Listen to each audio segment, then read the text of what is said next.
সকল ক্যাম্পাসগুলোতে ইসলামের কথা বলে ধোঁকা দিয়ে ছেলে মেয়ে একসাথে তারা আজকে পর্দার বিধান লঙ্ঘন করে সাধারণ শিক্ষার্থীদের ঈমান কিন্তু তারা নষ্ট করছে। এই জন্য মানুষ আজ স্লোগান দিচ্ছে, সিটি কলের গোল্ডেন কালার যেভাবে সোনা নয়, ওই দলের ইসলাম কখনো ইসলাম নয়। ঠিক সিটি কলের গোল্ডেন কালার যেভাবে সোনা নয়, ওই দলের এবং ছাত্র শিবিরের ইসলাম কখনো ইসলাম নয়।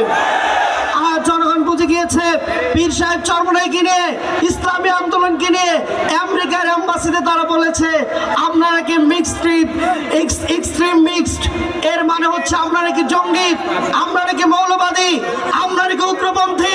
পীর সাহেব চরমনাই ইসলামের রাজনীতি করে, পীর সাহেব চরমনাই ইসলামের বাক্সকে হেফাজত করার জন্য, পীর সাহেব চরমনাই মানুষের ঈমানকে হেফাজত করার জন্য, ক্ষমতার মোহকে ভুলে গিয়ে একমাত্র ঈমান রক্ষার জন্য ওয়ান বক্স পলিসিকে সামনে রেখে হাত পাকার একক প্রার্থী হিসাবে বাংলাদেশে দিয়েছেন।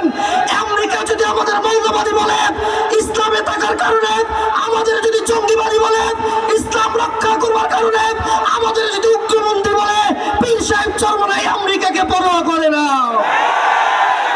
অতএব আমি লাস্ট একটা কথা বলে শেষ করে দিচ্ছি, যদি ধল্লার পার থেকে নাগেশ্বরীতে আসতে 11 জন ভাই যুক্তি করলো আমরা মেন রাস্তা দিয়ে নাগেশ্বরীতে যাব, একটু সামনে এসে বাকি 10 জন যদি পাটেশ্বরী হয়ে ঘুরে আসে আর একজন যদি চুক্তি অনুযায়ী সোজা পথে নাগেশ্বরীতে আসে, তাহলে চুক্তি ভঙ্গ করলো কে?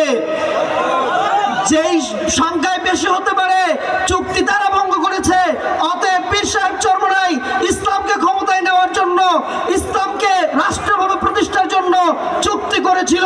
যারা আমেরিকার বুদ্ধি ধরে বলেছে আমরা এই শরিয়া আইন দ্বারা কোরআন দেশ পরিচালনা করতে চাই না, তারা সরে গেছে।